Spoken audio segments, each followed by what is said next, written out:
All right, everyone. Thank you for tuning back into Psych Word. You are now on the couch with Rob Girard. And on the line right now, we have one of CT's finest, Connecticut hip-hop legend, Apathy. App, how you doing?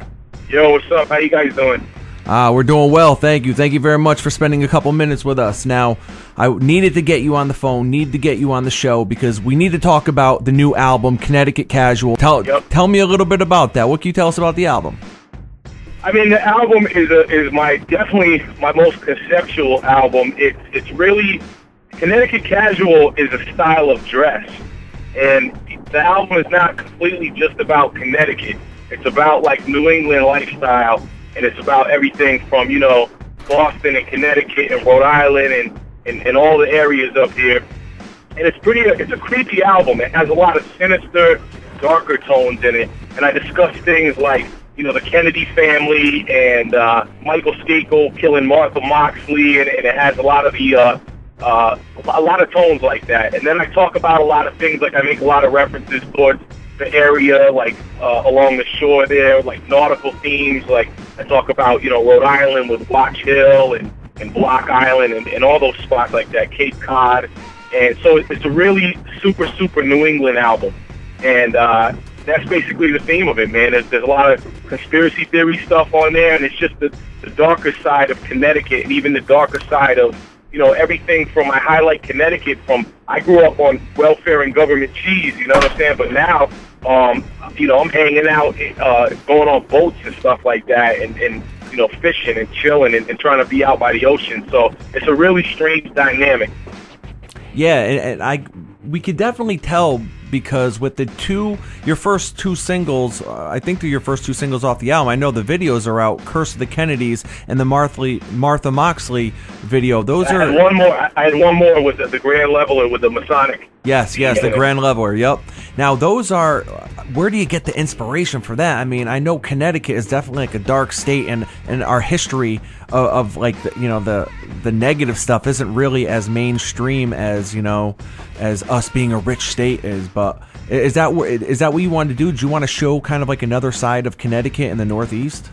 Yeah, well, absolutely. I mean, I don't know about the Northeast, you know, not as much about that area, just about Connecticut in general, everywhere from Greenwich to, you know, white trashy areas like, you know, the upper north, like Jewish City and Danielson and all that, to hood spots like New Britain and New Haven and Hartford, and, you know, everything in between. And the ideas all come from that, from just growing up and seeing this weird dynamic, and then traveling around the world and realizing that, you know, there's nowhere else like Connecticut. You know, there's other places that are unique in their own rights, but I just wanted to tell and give people a little bit of a glimpse into what Connecticut's like. When you listen to Ice Cube's album, Death Certificate, you can tell what it's like a week in the life for somebody who lives in South Central, you know, and that's kind of the glimpse that I wanted to give from my perspective anyway. That's what I want to stress, too. Not everybody in Connecticut is going to do the same thing, you know what I'm saying? Like, people do different stuff.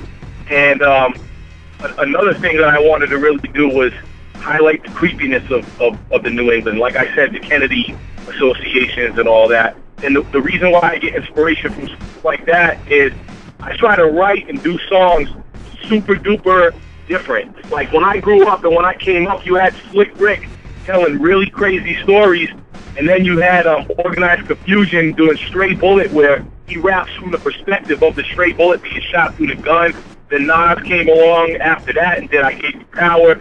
So the storytelling has to be real creative. And when I work with a lot of the younger guys, I think that creativity is missing nowadays with newer, younger rappers, because, you know, some of these newer rappers, I'll try to challenge them who I work with. I'll be like, yo, write a crazy story. And they'll be like, all right. And they come in the studio and they're like, yeah, this story's about this dude hating on me, and he, you know, he hates my movement, so he's trying to snuff me, and his girl sets me up. And I'm like, yo, that's not creative or interesting at all. That's so boring. And it's like, you know, if I tell an interesting, crazy story, it's going to be about how I fell out of a boat and I travel underwater, and, you know what I'm saying, like some Stephen King type craziness. And I think that's missing from hip-hop nowadays, the creativity. There is no creativity.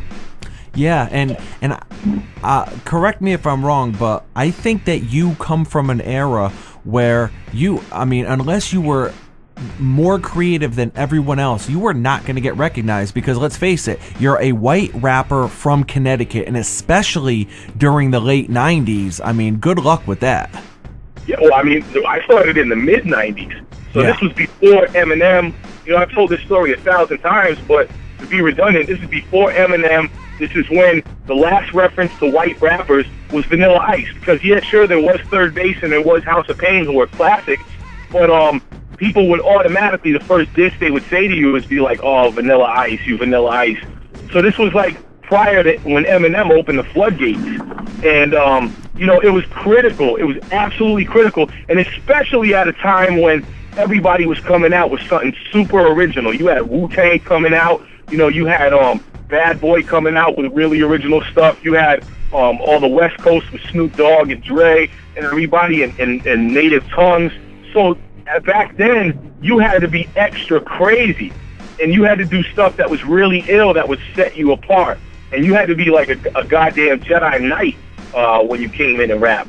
Yeah, if you weren't coming out of New York City in the mid-90s, it was almost either New York City or Compton. It was almost a guarantee you were not going to get recognized unless you were. Yeah, it was a struggle. It was a definite struggle. Hey, Apathy, this is Tina Jean. How are you? What's up, Tina? How you doing? I'm good. I really love your stuff. I was listening just earlier, waiting for your call, and it's awesome. Oh, thank you. Did you grow up in Connecticut? Yeah, I grew up all around Connecticut. When I was young, my parents were divorced, and they were teenagers when they had me, and they were divorced. They separated really early on. So I would move around. I never, when I was younger, I never lived in one place for longer than 2 years. Like, it was constantly different schools, constantly moving around all over the place. So I grew up all around Connecticut. And how old were you when you started to get into music? Oh, God. I mean, since I was real little, my uncle used to break dance, and he had a whole bunch of Def Jam 45s, and my father would sit up with me, and we would tape off the radio, off the Yukon radio station. We would tape Doc Nine, who was a classic old school DJ back then in the 80s. And Doc Nine was the only one in this area, really, who was playing, like, the old school classics. So I remember being a kid, like 5 years old, and them playing Dougie Fresh and Slick Rick, The Show. And, you know, that song sounds live. So in my mind as a 5-year-old, I thought that it was taking place at the high school down the street, because that was my only frame of reference, because I think I'd gone to one of my uncle's concerts or something back then. And my father would stay up and tape those shows with me. So that was pretty much, you know, my biggest influence and when I started getting into music back then. All right. So how old were you when you wrote your first song? Do you remember your first song you ever came up with and how old you were?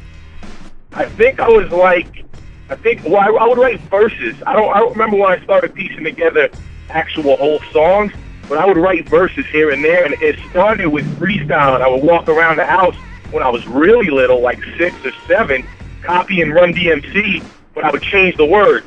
So I'd rap about what I was eating, or I'd rap about my mom or my grandma, or Nice. and you know, I would switch the words up. But then later on, I think around like 2nd grade, I wrote a verse about Star Trek, because my father used to watch Star Trek all the time. And I wrote a verse then about that for like a school assignment. And from then on, I got really super duper serious in 92 or 93.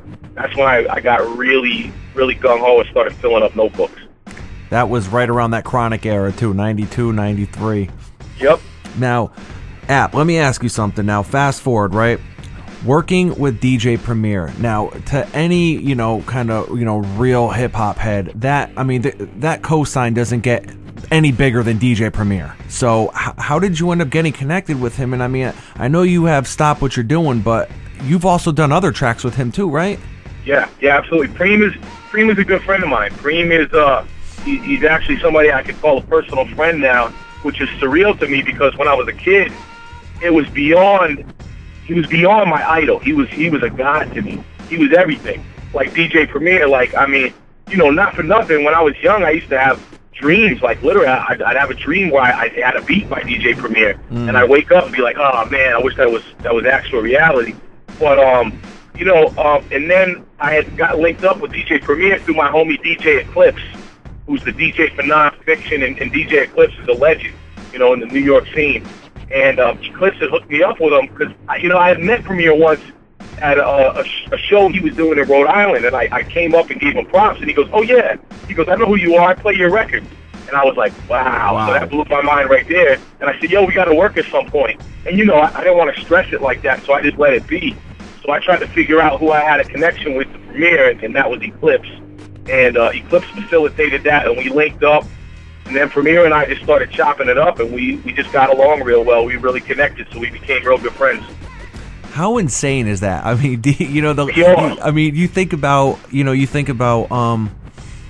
know, all the beats, all the artists he's worked with, you know, and it's just obviously Gangstar and I mean, he's done beats for Biggie, Jay-Z, Nas, and the list just goes on, man. And to think that, you know, here you are, this white dude from Connecticut, all of a sudden, you know, it's like, obviously it's not all of a sudden because your grind has been well documented through, you know, record labels and crews and this and that, but to end up, you know, just doing work with DJ Premier, then that it doesn't get any bigger of a cosign.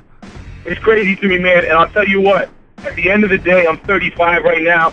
I don't give a damn what anybody says about me for the rest of my entire life, because the fact is, Rakim co-signed me. He met me, and he loved my stuff. He gave me props. He showed me tons of love. Really looked out. Pete Rock, the Beat Miners, Exhibit, Snoop. I've written for Snoop Dogg. You know, I've worked with Premier. These guys love me. These guys show me respect. So it's like, at this point in my career, I'm not a household name and I'm not a huge thing. But yo, man, at the end of the day, the crazy stories I could tell my kids and you know, the hip-hop life that I've lived out is the absolute craziest, most surreal thing to me. And I think the only other level that I could go bigger than is meeting dudes like from Wu-Tang. And it's crazy that I haven't met anybody from Wu-Tang yet, really. And, you know, but that's what it is. Well, I mean, you stay so busy. I mean, between, you know, being, you know, like that dude in Demigods, you know, and then being, you know, in the Army of Pharaohs and the Get Busy Committee, you know, it's like, how do you balance out which is which and kind of which takes priority? And also, let me ask you, with Army of the Pharaohs, is there any ever ego bumping going on there? Because you have some heavy hitters that are, you know, part of that crew. No, not now, man. We're all, you got to understand, most of these guys, almost everybody has kids, everybody's married. So it's funny because when we talk, we're like, yo, I'll be calling Planet like, yo, next year I'm trying to join a softball league, man. Can you tell me how to go about doing this? And they'll be like, oh yeah, I play softball, blah, blah, blah. And then I'll talk to Jan, the guy who runs, you know, the whole Jedi Mind Trick operation. I'll be like, yo, Jan, man, you know, I'm trying to find a good spot to go kayaking out in Pennsylvania. So our conversations are like old people stuff now, you know, and we all just do our work and we do as good as we can. And the ill thing is that even everybody from Paz to Self to me to SO to everybody will be like, yo, I got this idea for a hook. If y'all like it, let's roll with it. And then other people will be like, nah, I'm not feeling it. They'll be like, okay, cool, let's see what somebody else can offer. So everybody is just really facilitating and works real well at just getting the projects done. And there's never any type of ego stuff. Yeah, so everyone's just trying to put out good music and, you know, make their money. Yeah, absolutely. So I have a question for you. You know, you say that at 35 that you feel blessed and pretty fulfilled with all your accomplishments. But if there were one person that you could do a collaboration with, who would it be? See, the way that I work now, I don't view it like that anymore. I view it as, I used to think about that as artists, but now my dream list is groups, like rare groups that people don't get to work with. Like, my rare list would be like, I want a song that says Apathy featuring a Tribe Called Quest, not just Q-Tip. Yep. So I want a joint that says Apathy featuring Pete Rock and CL Smooth, Apathy featuring Showbiz and AG, Organized Confusion. I think Organized Confusion would be one of my top ones. Now, obviously, just going by the list right there that you're saying, you're an old school head, you're a 90s head. Now, really quick before we wrap this up, I want to ask you, I mean, you have this fixation with old school stuff. You know, with the Honky Kong album, you had the beeper with this USB storage unit, and, you know, I see, like, on your Instagram and stuff, you're pressing up cassette tapes of your album, man. I mean, what is with this fixation? I mean, it was the best time period of my life, and if I have a job and I have a career, I'm going to do something that I like doing. And that era was the most magical and the most powerful and the most classic and important era in hip-hop history. So I really relive it through that. And it's fun because I'm taking my time now to do what I wish I could have done then, but I wasn't old enough. Definitely. I definitely get that. And I saw that you had an action figure made, or someone made an action figure of you. What was that like? Was that like, what the hell? Oh yeah, he sent it to me too. I got it now. It's crazy. It's a really amazing thing, man. Like it's cool that people are doing stuff like that, and that we've gotten to a level where we get that love, where people want to make crazy, kooky things. It's a pretty surreal thing. That's great, man. And I just want to say that you listen to your music and you watch your music videos, and it's like, and you rep Connecticut so much, and obviously you have it on on the top of your hand and stuff, and it's just awesome to see someone of your caliber not try to move to New York City and then try to make it there, and then kind of rep Connecticut, but you live in Brooklyn or something like that. It's like, no, man, you rep Connecticut, New London, all of that, man. So that is great to see. I tried to move and I tried to go away, but it got to the point where even when I was living in Brooklyn for a couple of years, I was going online and logging on to WFSB.com just to see the local news and see that there was some story about the Buckland Hill Mall in Manchester, and it made me homesick. And the same thing, I lived in L.A. for a little while, but I always gravitate back to home, and this is where, one day as an old man, hopefully I'm going to die here. So. Absolutely, man. Well, it's great to see, man. And Apathy, great to have you on Psych Word, man. Connecticut Casual, the album out. Make sure you get that. I appreciate you guys. Thank you, man. Thanks for talking to us. It's been great. Word up, no doubt.